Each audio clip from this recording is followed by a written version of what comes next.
మన స్టైల్లో చికెన్ బిర్యానీ అయితే చేస్తున్నాం. ఫస్ట్ అయితే వేపుకున్న వెల్లుల్లిపాయలు, మిరపకాయలు, కొత్తిమీర, పుదీనా, పచ్చిమిరపకాయలు వేసుకొని ఆ తర్వాత చికెన్ వేసుకొని కలుపుకోవాలి. ఆ తర్వాత నీరుపొడి వేసుకొని లో ఫ్లేమ్లో ఉడికించుకోవాలి. బాస్మతి రైస్ పెట్టుకోవాలి. మజ్జిగ వేసుకొని కలుపుకోవాలి. లో ఫ్లేమ్లో ఉడికించుకోవాలి. మేమైతే కాజు వేసుకుంటున్నాం, మీరు వేసుకుంటే వేసుకోవచ్చు. వేసుకొని కలుపుకోవాలి. ఇప్పుడు నానబెట్టుకున్న బాస్మతి రైస్ వేసుకోవాలి. బాగా కలుపుకోవాలి. మొత్తం బాగా కలుపుకున్న తర్వాత లో ఫ్లేమ్లో ఉడికించాలి. ఒక చెంబు నీళ్ళు పోసుకోవాలి. చెంబుల నీళ్ళు పోసుకోవాలి. లో ఫ్లేమ్లో ఉడికించుకోవాలి.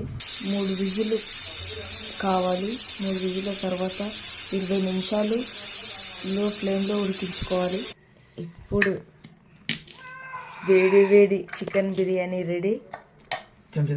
3 విజిల్ అయిన తర్వాత స్టవ్ బంద్ చేసి 20 నిమిషాలు పెట్టుకోవాలి. స్టవ్ ఆన్ చేయొద్దు. ఇలా కలుపుకొని వేడి చికెన్ బిర్యానీ రెడీ. కొత్తిమీర, పుదీనా వేసుకోవాలి. అడ్డం జర్రా చికెన్ బిర్యానీ